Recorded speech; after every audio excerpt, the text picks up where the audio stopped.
Mystic Michaela, spiritual family. Welcome to Know Your Aura with Mystic Michaela. I am here with my husband, Scotty. Hey, guys. Scotty, now, I know you don't like to talk about these things, like, in public. Right. But, we've been experimenting lately. The quarantine has really brought it out in us. Uh-huh. Where are you going with this? Yeah. And I know, like, this is a little risque for you, but we've... Wait. Don't say anything that... Wait, I'm not really sure where you're going here. Well, we have started making you watch Outer Banks on Netflix. Oh, my God. Okay. Whew. I'm not going to talk about your Amish fetish. I'm not going to do that to you. Okay. I wasn't even thinking that. I was thinking the other thing. Oh. No, let us not mention that. Okay. No, but we my 11-year-old Bree and I, we got you to watch Outer Banks on Netflix. We watched one episode. Yeah. And you kind of figured stuff out. Yeah. Oracally. Well, yes, I did. But before I even say that, I'm going to say this right now. Okay. The only reason why you got me to watch that is because I'm a sucker for when there's like a location in the name of a show. That is okay. Because I like different places. I love North Carolina. North Carolina is one of my favorite states. Right. So like Ozark, we were watching Ozark. Yes. So when I see I don't know why I'm such a sucker for it, but when I see like a title like on location, like that takes place in a certain area, I like those kind of things. So that's the only reason why you got me. Well, and so in this show, there's like Pogues, which are like the poor kids that are locals, versus Kooks. Yeah. We've only watched one episode, but I think they're the rich kids who are local. I think there's like the Kookies. Yeah. And the Poogies? Yes. The Poogies and Correct. the Poops and the Kooks? Yeah, they say Pogue like 4,000. You could do a drinking game out of every time they say Pogue. Right. Or see it. And it's funny because like... You'd be wasted. Just like the other day when we were watching that other movie, The Quiet Place or something. Quieter Place. And you guys were making fun of me. Now we make fun of me because every 2 seconds I'm like, what did they say? Poogies? We're like, Pogues? it's Pogue. Pose. But you figured out the inauthentic aura thing. Go. Yeah, that was so easy. Yeah. The Pogies, whatever they're called, the poop heads or whatever, right. They are definitely victim blue. Victim blue. Mm-hmm. And they have inauthentic red. They're always like fighting and then they think the kookers, what are they? Kooks are, better than them. And, they're like majorly insecure. Yeah. So I think... Yeah, the Pogues have like a severe inauthentic like red thing going on because they can't handle, that they feel insecure about being poor or whatever. Right. They're so insecure. We get it. There's so much inauthentic so many red. Plot holes in just episode 1. Yes. How are they minors? They don't look like high school kids I've seen. Right. My biggest plot hole is... I don't know if anyone's watching the show except for us. Yeah, it could just be us. I know Netflix always puts top-rated show. It's like in the top 10. No, come on, stop. It is. You never believe that's their marketing. The top 10. That is their marketing. It works because I started watching Too Hot to Handle too. Okay, what number was that? I forget. It moves every day. I think it was like number 1 or 2. Okay. The other, the movie As Good as It Gets, I think that was like number 1 the other day. Sex and the City 2 was number 1. I don't believe them. Like Gremlins. But number I watched 1. it. I watched Sex and the City 2. I watch it. I fall for it horribly. You fall for it. Welcome Back, Kotter. Anyone remember that one? I mean, no. Scott, don't age yourself. Okay, fine. Whatever. Anyway. So that's our experimentals. Yeah. The big plot hole. The big plot hole. Oh, big plot hole, yeah. The first time they go down to find the sunken ship. Oh, yeah. The guy swims. He gets down there. Gets the key. Has a sandwich. Right. He goes down. Totally one breath. He holds his breath. Gets a hotel key. Right. Pops right up. Ate the sandwich. And then the next time... He has to get full scuba dive equipment. Steal scuba gear from the Kooks. Right. Learn how to scuba dive. Nobody knows how to scuba dive because it's a kook sport. They make up with this scenario where he's going to die if he doesn't do it exactly correct. Yeah, like the girl displays an affection for him. Right. And why is she rich? Her parents just own a crab shack. They really have to redefine what's wealthy or whatever. Her parents work. I don't understand. I'm going to watch episode 2. Yeah, we've committed to the 10 episodes. But I'm not that happy about it. So that's what we've been doing during quarantine. And yeah, it's Too Hot to Handle. And I think a lot of people are watching it just because it's so flippin' cringy. I can't even, but it's a great distraction. Yeah. So I there's going to be an Aura post about this at some point. Oh, okay. I'm not watching that one. Okay, that's fine. I'm not going to make you. The other thing that I actually got this week while while we were watching the Pogies. Sure. Someone wrote to me. I'm not going to say anyone's name. And they, people do write to me sometimes. They do. Once in a while. On Facebook. And they were very scared. They had gotten a psychic reading. I hate that. Yeah. What, psychic reading? Like, I hate when people get scared from psychic readings. Yeah, because then they come to me and they're like, I'm scared. And it's like, oh my God, who did you go to? Yeah, so the lady was terrified. The psychic, I don't know who the psychic is, said that, she's cursed and she's got like demons and there's like a dark energy that's like she's going to be a gateway to a dark energy. Right.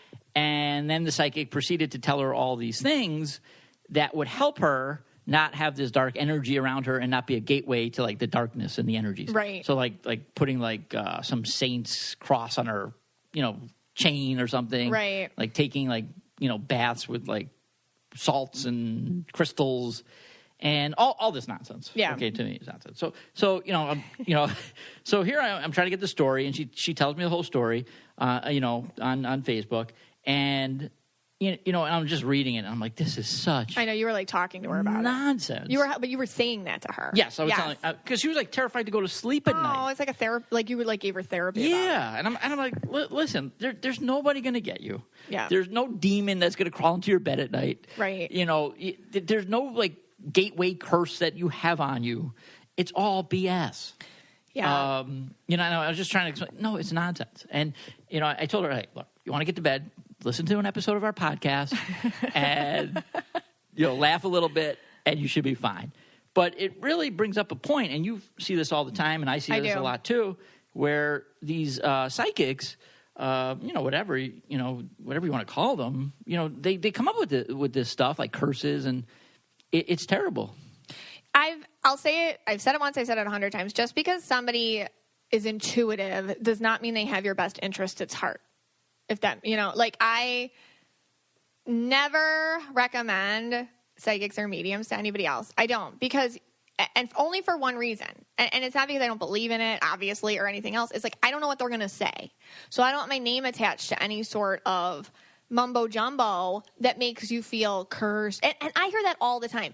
Curses. I'm cursed. And you can get, they take vulnerable people and they scam them. Yeah. And if somebody tells you or has told you in the past that you have a curse on you, they are full of crap. It doesn't matter if they knew other things too. Because they knew all these other things about it doesn't matter. At the end of the day, their intention is just to get your money or to make you scared or give you a fear-based reading so that you're invested with your fear. That's ego stuff. Yeah. And my thought with curses is, and this is how I see it, and this is what I believe, and this is what I feel to be true via my own channeling from spirit, is a lot of people will cling to that excuse if they don't want to deal with the personal responsibility of their life. So, for example, like, and this happens, like, somebody's, like, in love with somebody and, and it never works out for them. Love never works out for them. And I saw a psychic and she told me I was cursed. And if I pay her this much money, she'll remove the curse that this ex-girlfriend from, 12 years ago, my boyfriend's ex-girlfriend put on me. And then the reason why you're single is because you got to look at other things in your life, to work on, which aren't fun to look at. It would be so much easier, honestly, if we could lift curses off of people. But really, it involves like a lot of like growth and spiritual journeying and all this stuff that's like annoying to do, but we have to do it. And that's my rant about it. It's thousands and thousands of dollars. I've told people, do not give that person that money. They are bullshit artists. And here's the thing. I'm actually going to start a business, another business off of this business. And basically what I want, if our listeners would come to me, like if someone, psychic says, hey, I'm going to remove your curse for, let's say, like $2,000 or whatever. You come to me and I will logically tell you why you don't need to spend that $2,000. And then like you give me like 2% of like what you were going to spend. Yeah, because like these people are like, give me okay, here's one I heard. Ready? Yeah. Somebody, and this I've heard this more than once.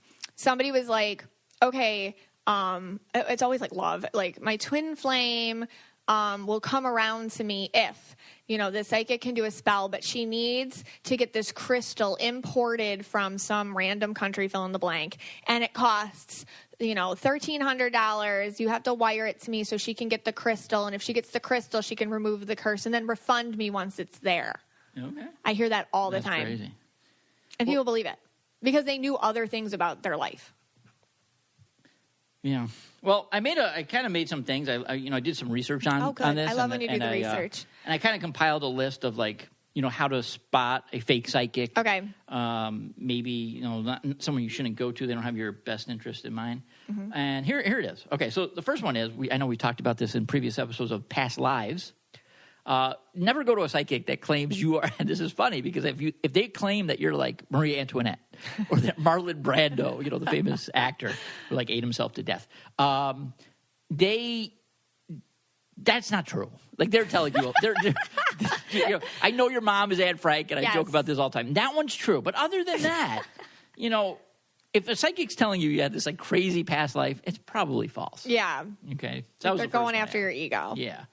Another one I had was, black magic, spells. These are all fear tactics, like you said. And they're basically, the fear is what's going to get you to go and have more sessions.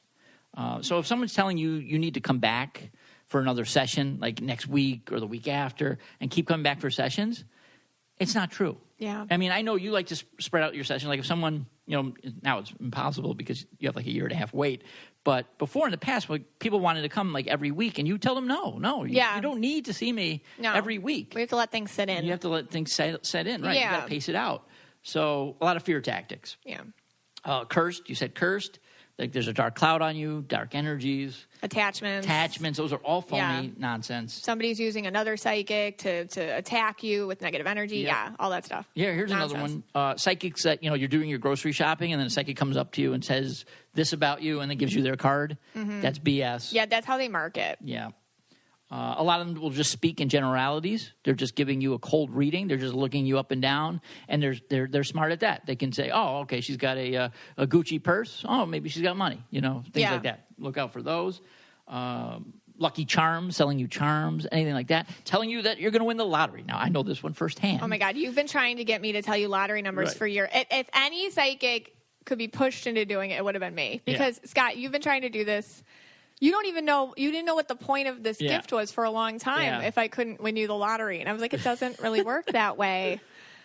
At all. Yeah, so I've given up on that one. So You have. If any psychic tells you they're going to win the lottery, not true. Don't call those psychic hotlines. It's just a waste of money. Oh my gosh, yeah. Again, we're here to save you some money. We're trying to save you money. That's what I'm really trying to do. And energy and heartbreak. But I want to tell a little, now that we've actually talked about this. Okay. And I'm going to play the devil's advocate for a second here. Okay. And I'm going to tell a little story. Oh. I wasn't planning on telling a story, but I'm going to tell this story. Okay. All right. So picture it. Me back in high school, Ralph Macchio. Okay.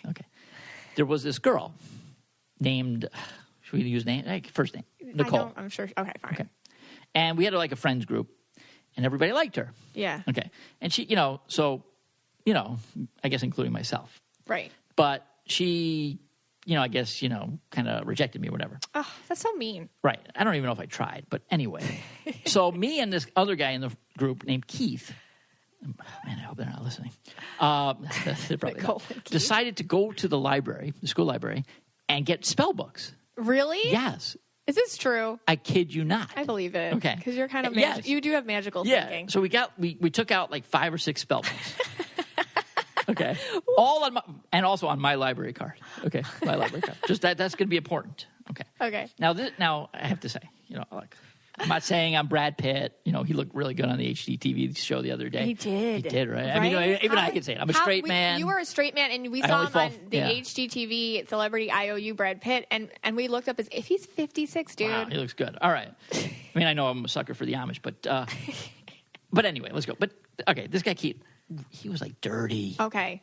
Ugly. So you knew you were gonna, you could win that. Yeah, there was Right. I mean, I'm not winning a lot of battles, but I'm winning that one. Okay. So he smelled dirty, greasy hair. It sounds like someone you'd be friends with. He's a great guy. He was a great guy. And anyway, he was helping me to put the spells on her to to get her to. So screwed up. Yeah. You just told us that these people are horrible, and you were like love spelling this girl. Right. Okay. So anyway, I was doing the thing. It didn't work for me. Did you do anything creepy? Did you get her hair? I don't. Did you, yeah, we probably. What? I don't know what we did. Scott, this is But- like major red But flags. here's the thing: he was like the buddy Okay. that was like guiding me on the way. You know, like in those like okay. love movies, the buddy guy. He was the buddy guy. No. And so somewhere along the way, he must have kind of fell for her too. Sure. Yeah. Okay. So so it didn't work for me. So then, like a few weeks later, all of a sudden, she's with this guy, Stop it. the ugly guy, Smelly the Keith? smelly guy with the smelly Keith. Oh no. Okay. Yeah. And like everyone in the friend group was like, "What?" Like we couldn't understand it. Like, Yeah. what the heck? Yeah. So then I get a notice in the mail that the library books are. I forgot all about it, and I get this notice in the mail that the library books are Did due. your mom get that first? Probably. That must have been bad. Yeah, she did, probably. Yeah. And I'm like, oh, where are they? And I remember they were at his house. So I kept asking him for the books. Yeah. He refused to give me the books back. He would give me the books. He was using them. That's what I'm to saying. spell Like, her. I believe he had, there's no other. So after this whole And spiel, it works. And this goes against all that we've been talking about. But I think he must have used the love spells on her because there's no way I could have lost out to that guy, or anyone could have lost out to that guy. Right. Unless you're talking about Is she the still spells. with him? No. They broke up. Yeah, it was- How long were they together for? I don't remember. Did you ever get the books back? I don't think I ever got the books back. I think actually, you know what? One time I had to break into his car. You did? Yeah, it was open. I just opened the door. You made that sound way dramatic. Yeah. And the broke- books were just sitting there in the back seat. And I you're just just took like, them out. screw you, Keith. Yeah. I took them out and I returned them. Really. Did you throw like a dead fish in the back seat instead? Very anticlimactic. But yeah, that was it. Yeah, I mean, I don't so think who you're- knows? I don't think you're human if you haven't tried a love spell once in your life. Yeah. That's for sure. Yeah. Like, at all. Right. I feel like, at some point in your life, you've tried it. It's just don't pay anybody to do No, it. don't. Okay? And- if you want to go try it yourself, go at it. And most likely it was all about like pheromones and they like click somehow. But and nothing to do with that. But you never I don't know. I sense some rejection issues still from it. Yeah. And you want to talk about it? Well, joke's on her. She lives probably a shack in Kentucky. Well, I have a crazy story, and I wasn't planning on telling this. Here we go. I was in middle school, Okay. and I was like in love with this boy named Steven. Ooh. I was like in love with him. You like S names. I do. Oh. I was, and you know what? Your name was Steven on AOL Instant Messenger. Interesting. Weird. Maybe, Anyways, maybe you thought it was him. but it was honestly just I didn't. This was like a 7th grade situation. We're not twin flames. I was in love. I was like, oh my God, I love him. Oh my God. And like my girlfriend was like, oh, you just did this and that. I was all quiet and shy and stuff like that. And I would pray, good Catholic girl. I didn't do love spells. I just prayed a lot. I would pray so hard. I prayed so hard that when I went to so pathetic, this story, that I went to the dance, that he would ask me to dance with him. And I prayed so hard. And like it's a 7th grade dance, but it's in Buffalo. So this is important. So I had like a winter jacket on that you put on a hook before you went into the dance because it's Buffalo and it's always cold. Okay, so put my hook on, went into the dance, boys on one side, girls on the other. Nobody asked me to dance the whole night. So sad, poor Maggie. Then I get my jacket and I go home and I look in the pocket and in my jacket is a cross and a feather and what else? A cross and a feather and a penny. And a penny. And I'm like, oh my God. My prayers have been answered. I prayed so hard and then the prayers were answered. Then upon further inspection at the next dance I went to, I put my coat on the hook. I never took those things out of my pocket because I felt like they were my Lucky Charms or whatever. And I put the coat on the hook and I went to the dance. And again, nothing happened for poor 7th grade Megan. And I picked up the coat on the way out. And then I realized something. I had taken the wrong coat at the first dance and picked up an identical coat with those things in it. Was it Steve's coat? And it was a women's jacket. And found my actual coat the second time I went to the dance, which had nothing in it. That's weird. Isn't that crazy? So for several weeks, I had been wearing someone else's coat thinking it was mine. And then I realized at the dance, I had just switched coats the whole time. Huh. Isn't that weird? That's weird. I know. And in better news for you, Yeah. I think you told me this, that Steve actually was, he had venereal disease. So It was actually good that he didn't. In 7th grade? Yeah, in 7th grade. little case of the syphilis. So it's good that you didn't, get together. Yeah, but I think we all do those things, but just don't pay anybody to do it. Yeah, please don't. All right. So what are we doing today? All right. So I think we have a guest. We do. So I have a guest. Her name is Danielle Drouin, and she is from Love is Blind. And we're going to talk about her experience on that highly popular Netflix show. Ranked number 1. Yeah, it really was for a long time. Yeah, I did not watch it. I refused to watch it. Yeah. I thought it was weird.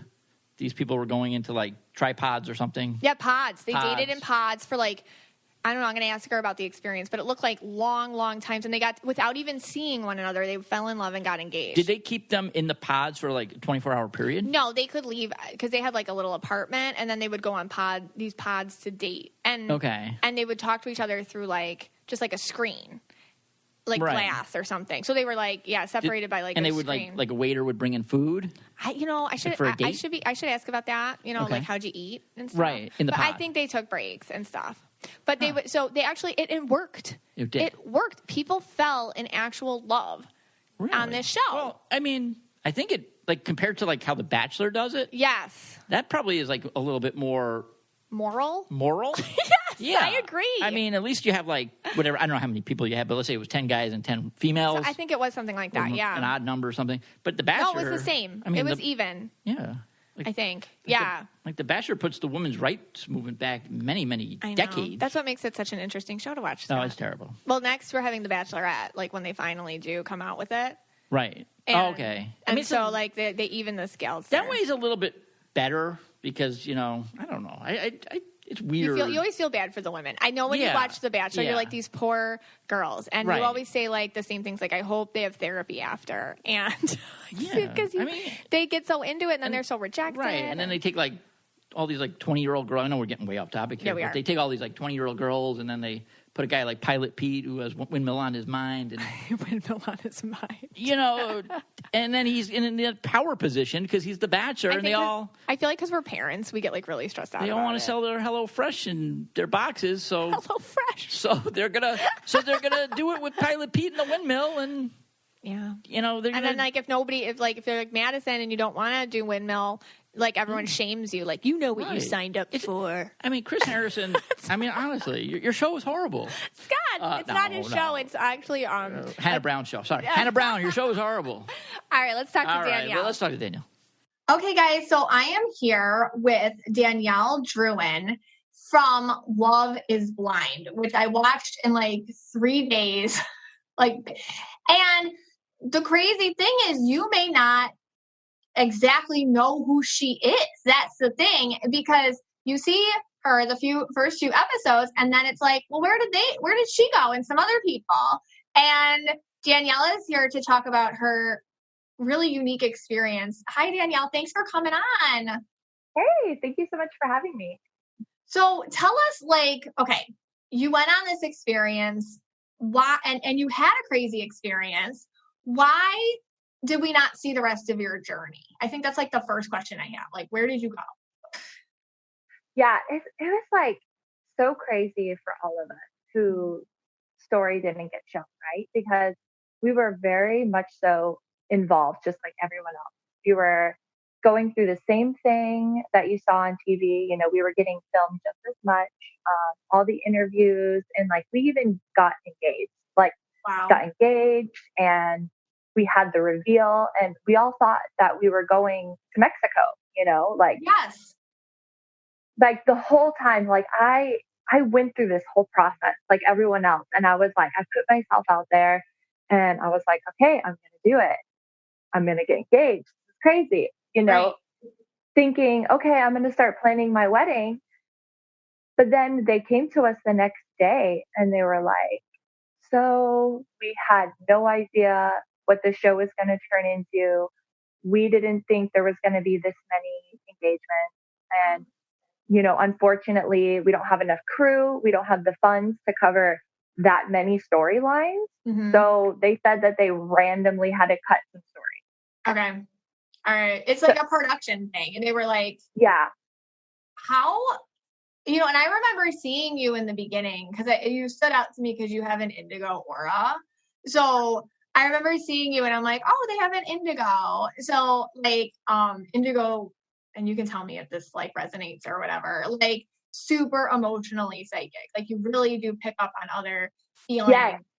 Right. And so I'm like, that's perfect for this situation because like, that's how indigos fall in love anyways. Like, and you have the ability to feel someone's presence and energy, like more than other people, you know, without boundaries. How do you feel like that related to, I guess, like getting to know everybody in the past? Wow, that's so crazy because no one has ever told me my like aura color before, but like spot on, like literally that's who I am. And I've been that way my whole life.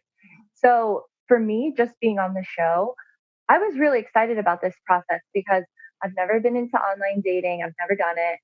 Every relationship that I've like built in my life, whether it was romantic or, you know, friend or family, is like been off of some serious, like solid connection because just like that's how I form relationships. Like I'm not into this like social media lifestyle and these like fake, you know, I don't know, just like these fake lifestyles that people are presenting nowadays because I can see through all of it. I see people for who they truly are. That's indigo. So I was excited, you know, I was like, this is like a great opportunity for people to just like bring these walls down. And I feel like I can finally connect with someone like easier than having to like go through that process with them because we were all very vulnerable. You know, they made it very safe. It was a very safe place for people to be themselves. And I think a lot of people weren't ever used to doing that. You know, they had to look a certain way, talk a certain way, you know, come in with their flashy car or, you know, their posse and this guy makes this much money and this is this, you know, it's like none of that was important, you know.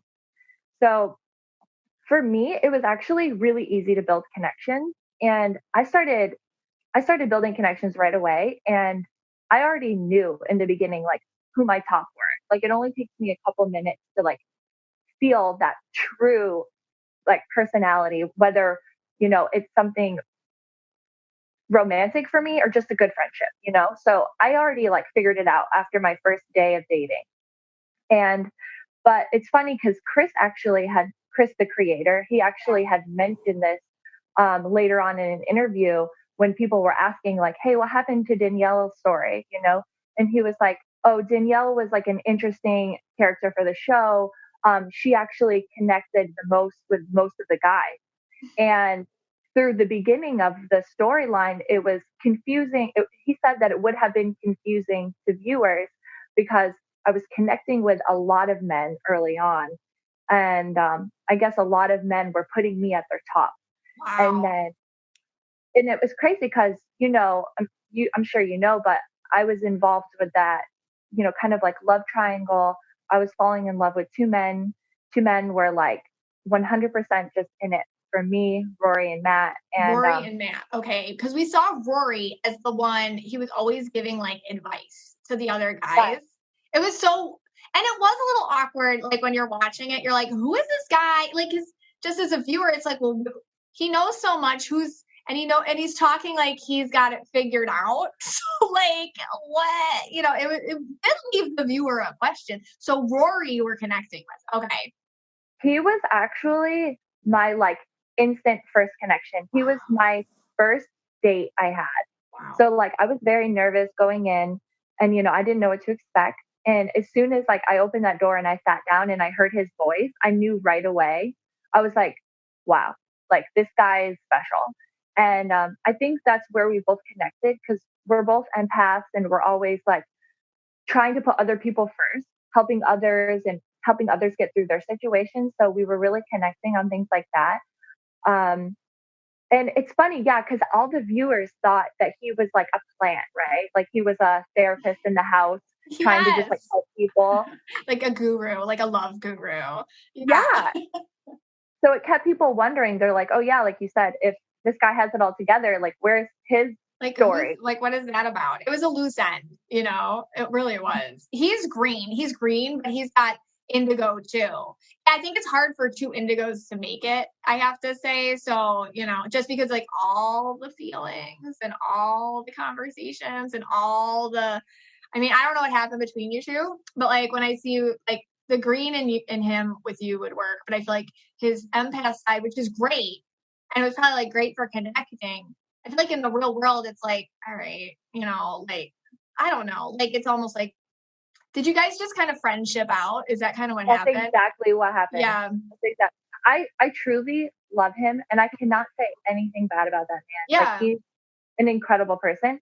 But like after they told us like, hey, you know, you're cut from the show, like, weird. We were like, what? We were like, so what do we do? Are we still engaged? And they were like, well, whatever you want to be. And we're like, what? You know, so we took a few weeks and we were like trying to figure things out. And we took a trip to Miami and and like everything went great. Like we had a great time in Miami, but just during that trip, I realized I was like, I don't think he's my forever person. Like it didn't feel to me like in my soul, just like the right fit for somebody that I was going to spend the rest of my life with. You know, I just didn't feel right. Yeah, you just didn't feel that soul connection playing out past this. Yes. Right. Do you think like you two were like a lesson for each other in vulnerability? I think so. I think it was a stepping stone for both of us. I think during this process, I became so much more vulnerable. Like I definitely have had many walls put up, and I wasn't even like allowing myself to truly connect to people that deep the last few years, because I had a really bad breakup, and I was like, I don't even want to get to that place. Like I wasn't even trying to show anybody my like true self. Right. So during this process, like I did that. And so, I mean, the whole thing truly helped me like for now where I am in my life, in my healthy relationship. It's so interesting to look at you. So before you came on, I got like a picture from before, you know what I mean? And then like during the process, and then like, you know, now I see you, you know, currently. And what's interesting is I'm pulling it up because I have it on my phone. When I look at your pictures from during the process, I see there's kind of like a bit of blue in there where it's almost like, I mean, you're purple too, by the way, but like I think you're naturally just more indigo, but like, anyways, but you're wearing like blue, and like, I'll talk about like inauthentic colors sometimes. And when you talked about like not wanting to get so deep with people because of what happened in the past or whatever, like, I feel like you had to shed like that inauthentic energy color, which is like, you're nice and people think they know you and you're friendly, but there's this little wall against it kind of like going all super deep on you. Mm-hmm. And I see like, cause I'm looking at this picture from, you know, one of your still shots from the show, that blue is like hanging on by a thread. So it's interesting, but you were also willing to like kind of go there or go deeper or take the armor off or whatever you want to call it. And now I'm looking at you now and you feel like so much like, I own my feelings, I own my emotions, I own my vulnerability, their strength in articulating it, you know, like it's so the indigo is like real confident looking, whereas like in these pictures, just their color, like the color I see is like less confident looking, it's kind of shaky. Yeah. So that's cool that you describe it that way. That's just how I see it too. But like, so all right, so you're with Rory, you're like, okay, like, how do you have that conversation with somebody like, you know what, like, this isn't forever for me? Like, how did that happen? It was weird, honestly. Yeah. It was like, so we had got back from Miami and we kind of like had to settle back into our life. So like we started working again and I started like seeing my friends again and family. And then I was telling them, you know, partially, I couldn't tell them everything that like what had happened during the experience, but like my close people in my circle, I was like, hey, you know, I don't know if I'm engaged to this guy. Like, is it real? Do I pursue this? And like, I remember when he asked me, he was like, do you think you should move in? And then that's when the things clicked for me. I was like, wow, this is really fast. And I was like, I don't know if I'm ready for this. I just started freaking out. Honestly, like I was freaking out. It's never a good sign. Yeah. And I was like, Rory, I need time. Like, I don't know what's going to happen after this. I mean, I don't know. I have no clue. I was like, I need my space. I need time. Like, I think we should just be friends right now. And I was like getting thrown back into the real world after being in this crazy situation. Especially like I still had feelings for Matt. Like I was still also Matt Thomas, right? Matt Thomas, yeah. So I felt honestly like a horrible person because I was like, how can I be in a committed relationship with this amazing man when I still have feelings for another man as well? Like it didn't seem healthy. I was like, I need time to think. Right. So we just had that conversation and he was so chill and he was like, okay, cool. You know, I think you're right. I think we do need time to just kind of like sort everything out. And, you know, he is really a great guy and he's so understanding. So like everything went okay, but I knew he was hurting, but you know, he never like said anything to me about it. But that's when things got interesting because, that's when like, shortly after that, Matt and I started just like chatting again. Mm-hmm. And then he was like, well, we had met after the show, like in a group setting with everybody who didn't go on to Mexico. We all met for the first time. And I met him and I went in there with Rory, holding Rory's hand, like wearing an engagement ring. And I see Matt and I was just like, the feelings, right? Mm-hmm. Yeah, I got overwhelmed. So overwhelmed, and I told him, I was like, "Hey, we need to talk sometime." And so then later on, we started talking, and you know, we just sat down for like I think it was like 5 hours, and we just we talked through his experience on the show, my experience on the show. I told him everything that had just happened with Rory and how like Rory and I are taking a break and like just like I don't know what's gonna happen. I think I'm done. And from there we kind of just started seeing each other in like friend situations with people from the show because we were all like really clinging to each other after everything because we were like, who else understands what the heck you just went through? Really? Yeah, we couldn't tell people. We were still dealing with a lot of stuff. Yeah. So that just kind of blossomed on its own into a relationship. And things started to get really serious. Wow. Yeah. It's interesting, like the whole thing with Rory versus Matt, not to like make it like that. It's just that like, just to like backtrack a little bit, like Rory, and he's green shoots. So I feel like green people do this, like they'll set their sights on something and be like, okay, this is it. And I've decided. Mm-hmm. And they don't really vacillate so much. So I'm sure, and you probably would agree, he has the same conclusion that you do now, that it wasn't for the best or whatever. Yeah. So like really like, because you're indigo and you can pick up everyone else, you know, other people's feelings, like at the time he didn't get it and now he does, you know, so you were like picking up a hurt, but now I feel like you understand like, okay, we're in a good spot. Like we both get it. He just needed a little bit of time to understand it or something. Mm-hmm. So I just feel like when I look at you guys together, you just have more friend vibes. Like you actually have like a soulmate thing, but like with a friendship, like connection. Yeah. Like you'll probably always That's have actually that. how I feel about him. I'm like, we went through something that was so big, and I feel like I truly felt him for like who he really was as a soul. Yeah. And so I don't think we're ever gonna lose that connection. No, it feels really strong and powerful. But then when I look at Matt, that feels a little more angsty to me, even before you tell me what happened. Like, I get this thing with him. Like, he could kind of get a little edgier about the situation. Yeah.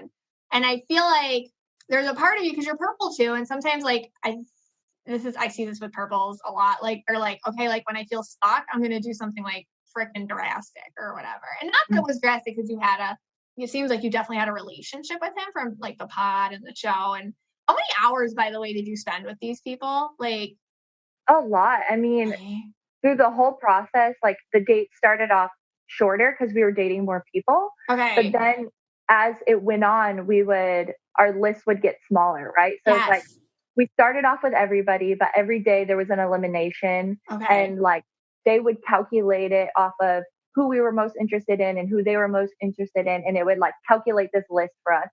And like we would have an elimination every day. So as the people got less that we were dating, dates got longer. And then we started having after hour dates. And then we were dating till like late hours of the night. And I think the creators started to explore, just there was no like real rules at the time because it was still it's a new show, the first season, more time to talk. So then they were like letting us talk till like 3 a.m. And oh my gosh. So, I mean, we were talking, towards the end of the experience, like we would talk probably sometimes like 5 to 6 hours a day collectively, maybe more. Wow. That's a long time, like that's like a lot of talking. That's like a lot of bonding. So yeah, so you had a relationship, so you had this time with Matt. So it's like you had a lot to like hash through or whatever. He just feels like he could get a little like not take it as well as Rory. Let's put it that way. That's kind of what I get from his energy. Yeah. And sometimes, and I feel like, I realize you're not with him, but I get that the way that, and I don't know this, but I get that the way that it ended, he would be a little bit more snarky about it than Rory is. So, all right. So what happened with Matt? So, like I said, when I had my connection with Rory on the show, it was automatic. I knew. And the connection I had with Matt, it grew. So I didn't have those same first initial like sparks right away and the strong feelings, but then it grew to something more. And then towards the end is when I was really struggling. Like, okay, now I have feelings for two men, and they're both very different.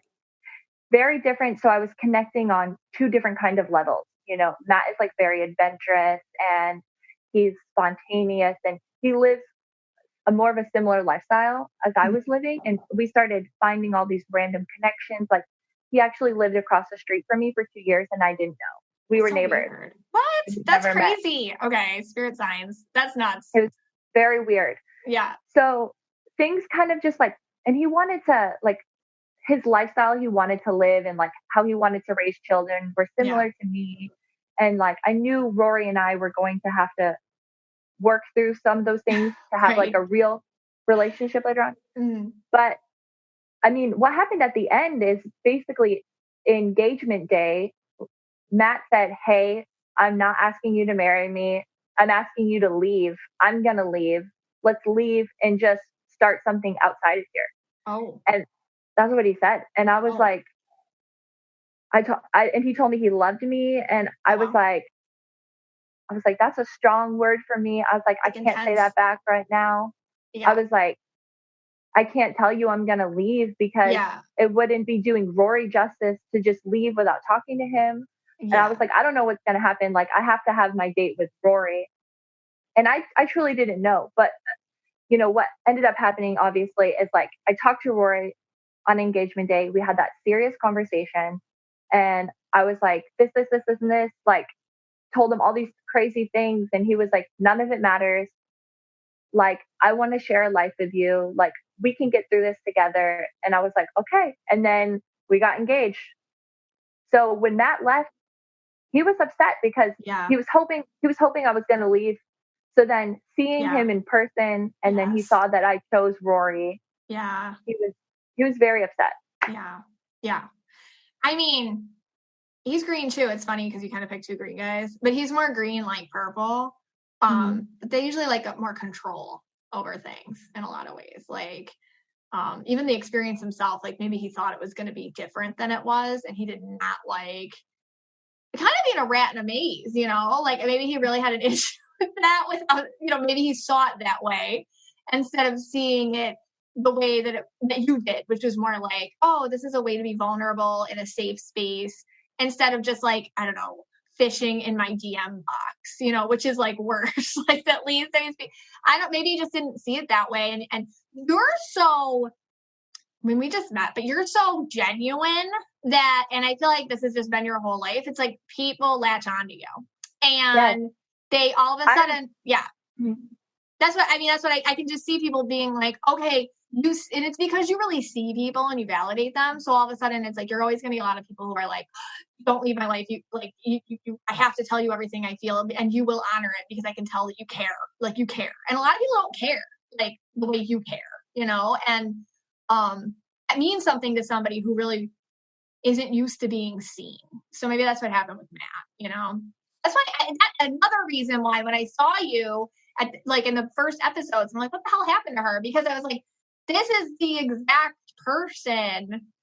Like whenever I see your energy on somebody, I'm like, if I could bottle it, you know what I mean? And like give it to people who struggle, I would. It's not hard for you to meet people. It's hard for you to, I mean, you correct me if I'm wrong, but it's hard for you to let people in. That's the difference. Like, that's exactly what it is. Yeah.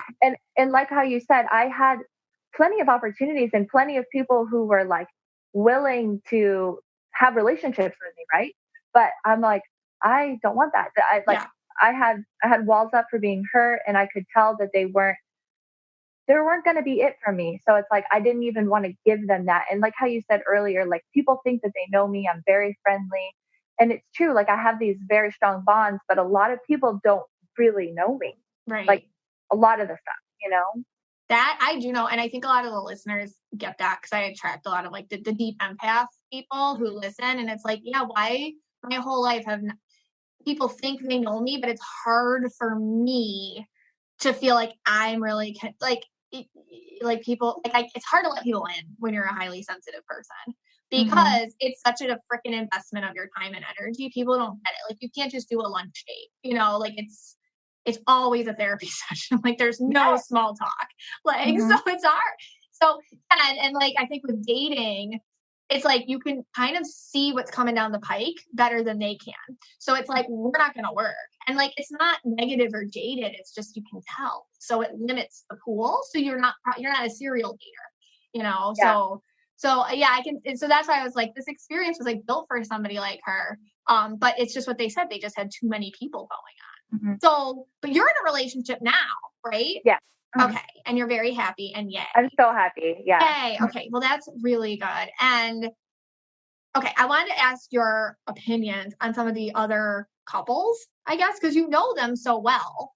Yeah. But who was like another person we didn't see?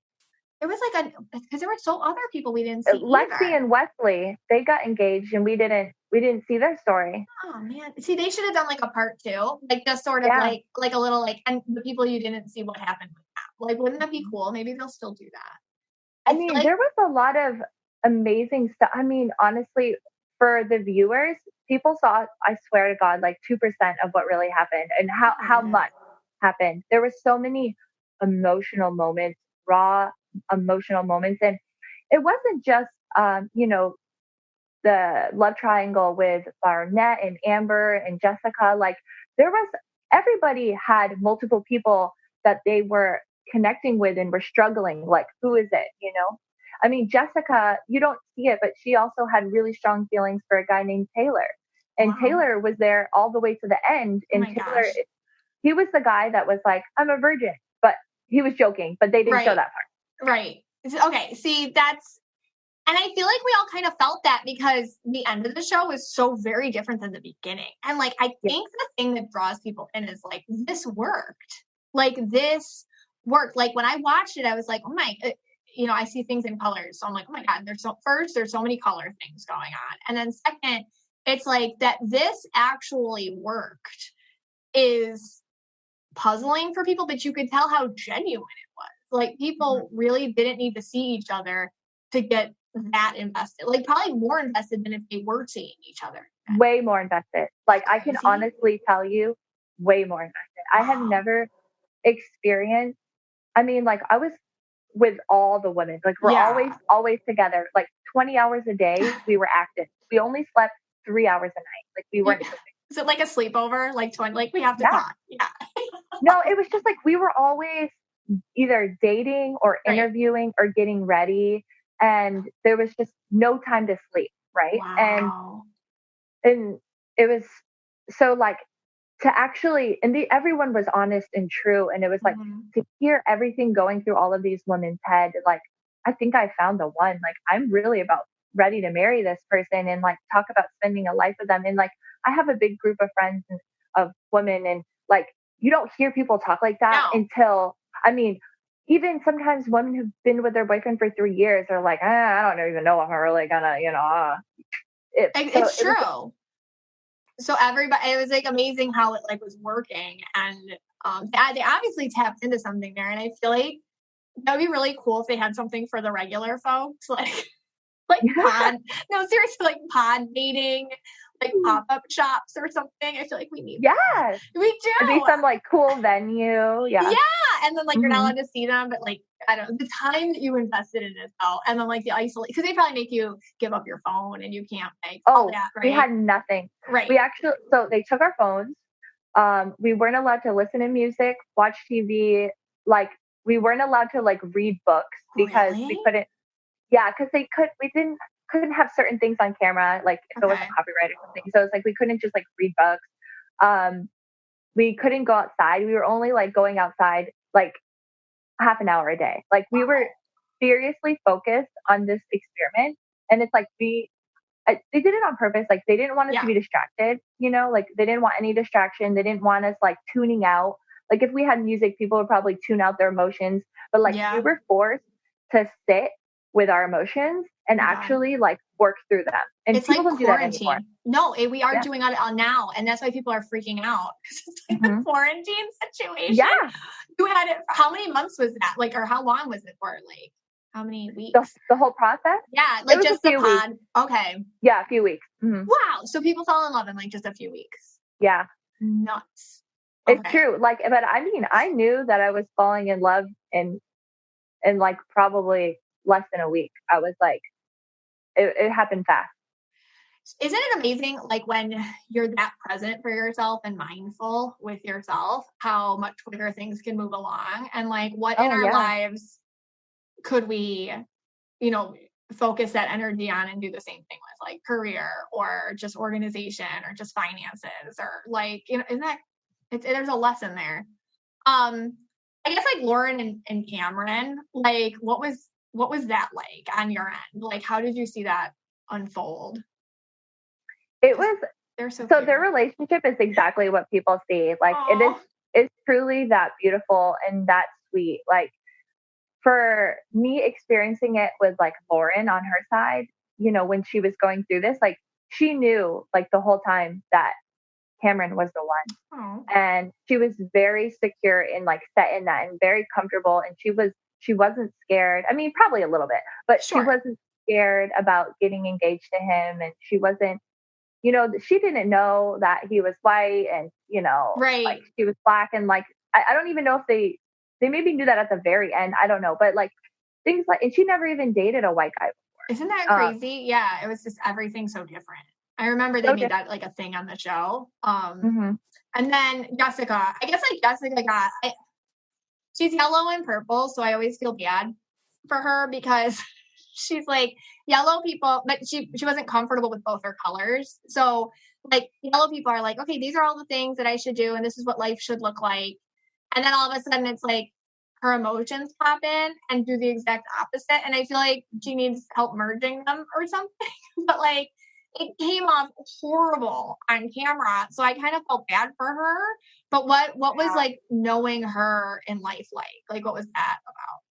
That's actually something that really bothers me about the show, how they did the editing, because I can honestly say that like Jessica is an amazing person. And she was actually the first woman that I connected with and probably had the strongest bond with. Like she had my back, talked me through everything that I was going through, and we did the same for each other. And she really doesn't seem like that in real life. Like, but this, I mean, I didn't spend time with her after they went to Mexico, but for my experience that I personally saw during that in the house, like she was not what they showed. Like, she was drinking the same as everybody else. Right. Like, you know, like she had a couple of nights, you know, that were very emotional, had a couple of drinks.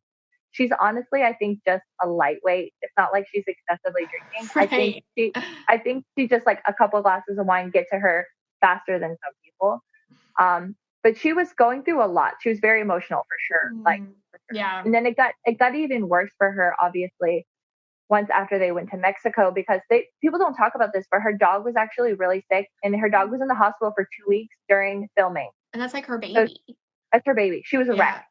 So God. that contributed a lot to it. Yeah. But I mean, she's a human like everyone else, and she was going through a lot, and like they just chose to show more of those moments of her than the real kind, like sweet Jessica that she also is, you know? Yeah, she seems very nice. I think with yellow people, sometimes you can catch them saying things that are very direct.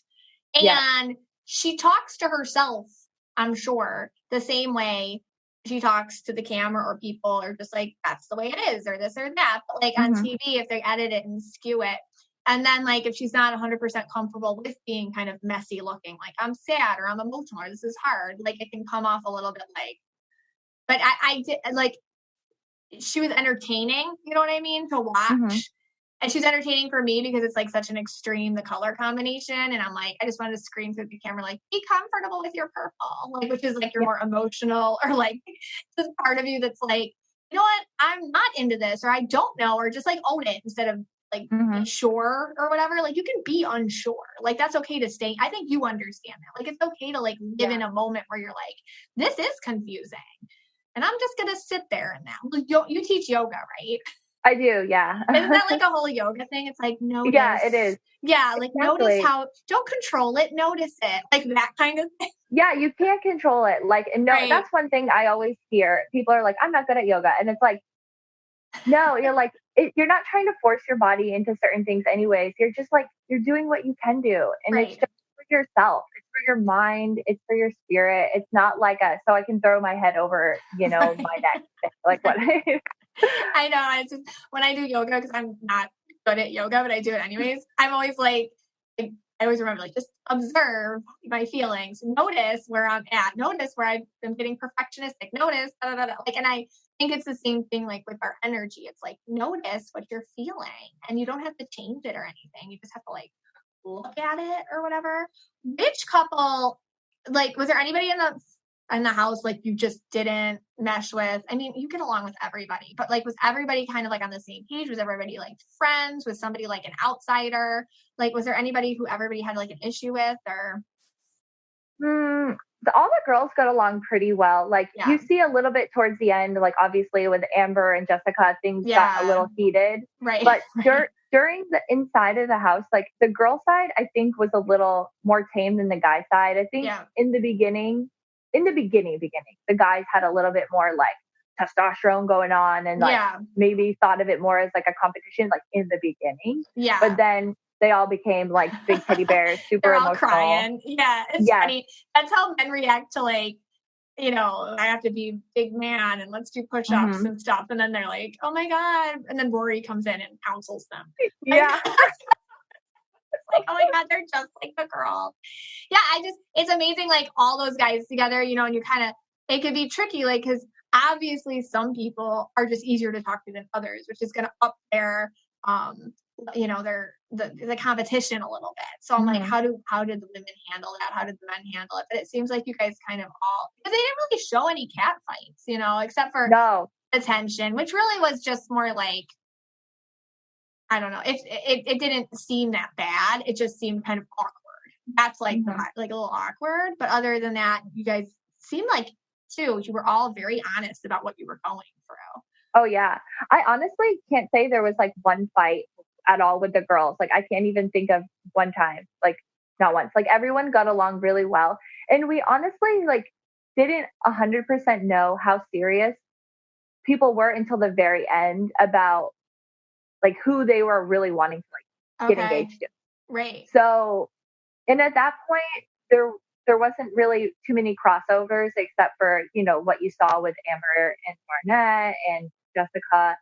Like, and that was kind of the biggest thing, to be honest. But I think on the guy side, like, there was a few people like, you know, I'm nice and I enjoyed conversation with everybody, but there was people like right away that I was like, no.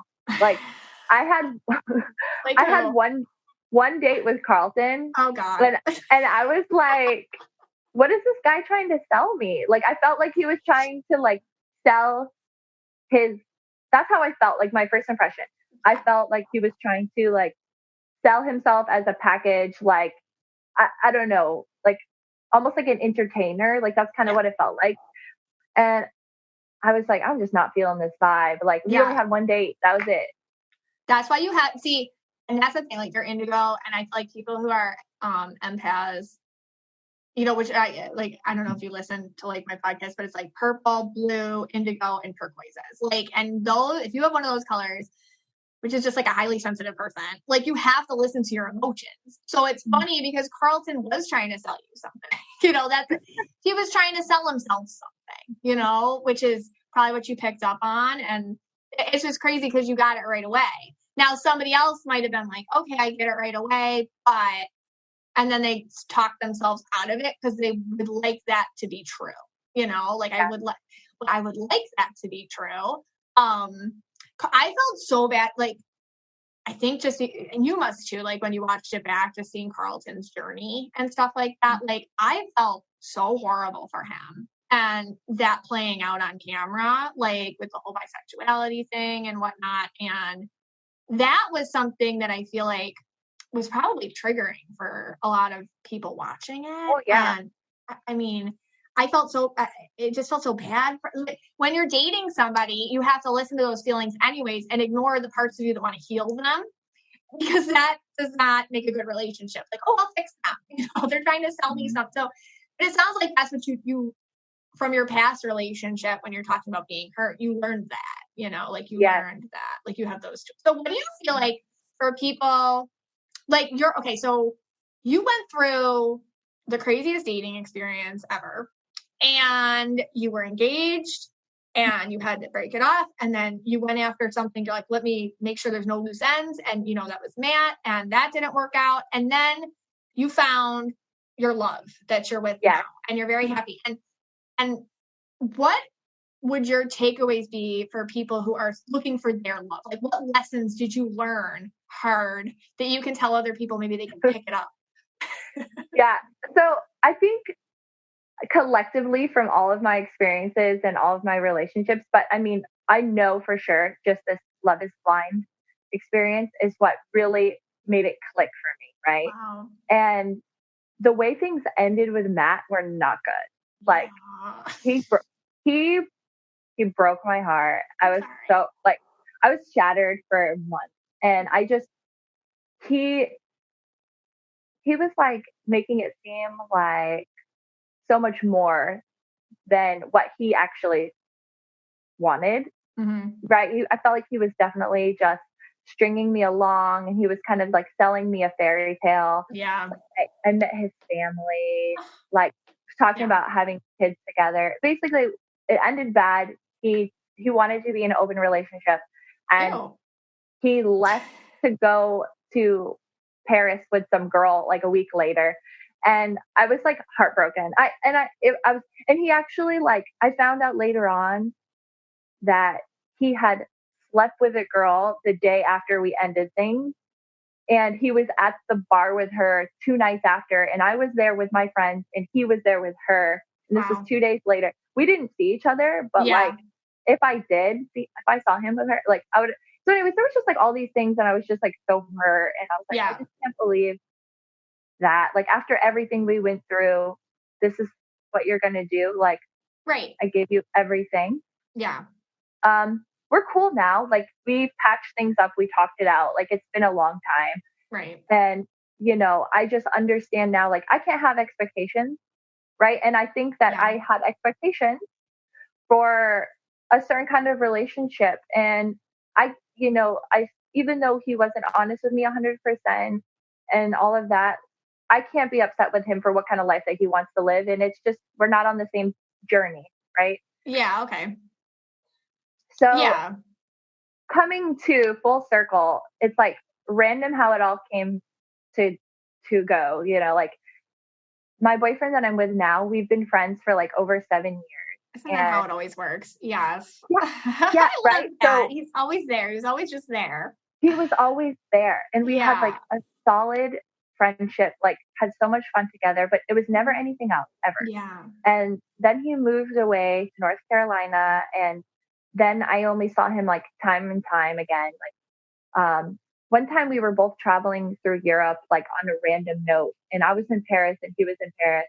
And we were like, "Whoa, what are you doing here?" And we ended up like traveling for a couple of days together. And it's just like, we had some really special like memories. And, you know, even though he was still living in North Carolina, but so after my like breakup with Matt, like we started talking shortly after, and we were friends and like hanging out and like catching back up and just like bonding again for, you know, probably like 4 or 5 months before we started dating. Cause it was like that, okay, do we ruin a friendship? Like we both knew we had strong feelings for each other, but it was like me finally being completely healed, right? Like, well, I mean, no one's completely healed, but finally ready again. And, you know, completely healed from the Matt situation, the Rory situation. And I learned so much from that. And I could finally like open my eyes. I felt like it was like a flip of a switch. Like I opened my eyes and I was like, wow, like he is the full package. Like, what am I doing? Like, he's actually everything that I've ever wanted in a relationship or a human being. And he's like so honest, and we have so much fun together, and he's so kind, and it's like, I can't ask for anything better. And I think it was like, we didn't even really talk about it. It was just like this moment where there, like I said, a flip of a switch. And then we started like dating and like happily ever after, you know. It's been like, I love that. Almost a year now. Wow. That is great. I mean, it sounds like you know, got vulnerable with Rory. You had the worst thing that you could think of happening to you happen with Matt. And then, so it's kind of like refacing the trauma, the fears. I get hurt when I'm open. This is what happens, you know, like the whole self-fulfilling prophecy thing, whatever. You played it out and you still got up again, you know, and then when you did that, you found something, you know, exactly what you never knew you really wanted, you know, like exactly what you were looking for. But it took kind of like a lot of breaking open and vulnerability and re-traumatizing, and you know, to get back to it. So it sounds like you took the lessons where they were and you just kept getting back up. You just kept getting back up. And I think that right there is like, when I look at your journey and like I just feel your presence, it's like you have this feeling of you're okay inside, meaning that you're going to attract the same stability outside. And that's what you did, you know, and you tested it with these guys, and it's good. You know, it found its way back to you in a mirror-like way. Danielle, thank you so much for where do we find you? Where do we follow you? Where do we hear what you have to say? Where do we go? Okay, so I'm mostly on, I'm not too big on social media, but I'm mostly on Instagram, and my Instagram is IAM_Danielle Rose, or you can find me on Twitter as well. And it's just my first name, Danielle _Drouin, which is DROUIN. Great. I look forward to hearing more of your story, and I hope Netflix, I can see Netflix doing some sort of follow-up. I really can, like, just for like what the heck happened to these other people, you know? Oh, and, yeah. Like, for sure, because we're like wondering. I know we're wondering. There's so much content that they could release that even people would love it. There's a lot of stuff out there. Like, I learned so, like, I feel like, because I'm married, I've been married forever, so I'm like, I felt like I could vicariously date, which was interesting. Kind of weird to say, but I was like vicariously like in the rooms with you guys, like, you know, and like, I would love like more of that. Like, that's the stuff I loved the most. Like, what do you talk about? Like, what do you do? Like, it's so cool. Thank you for being so vulnerable and coming on. I really appreciate it, Danielle. Thank you so much. This was great. I love talking to you. Oh, great. Thank you. Thanks, guys, for listening. Please feel free to reach out at the Mystic Michaela Spiritual Family. And always, I appreciate those 5-star reviews. Thanks, guys.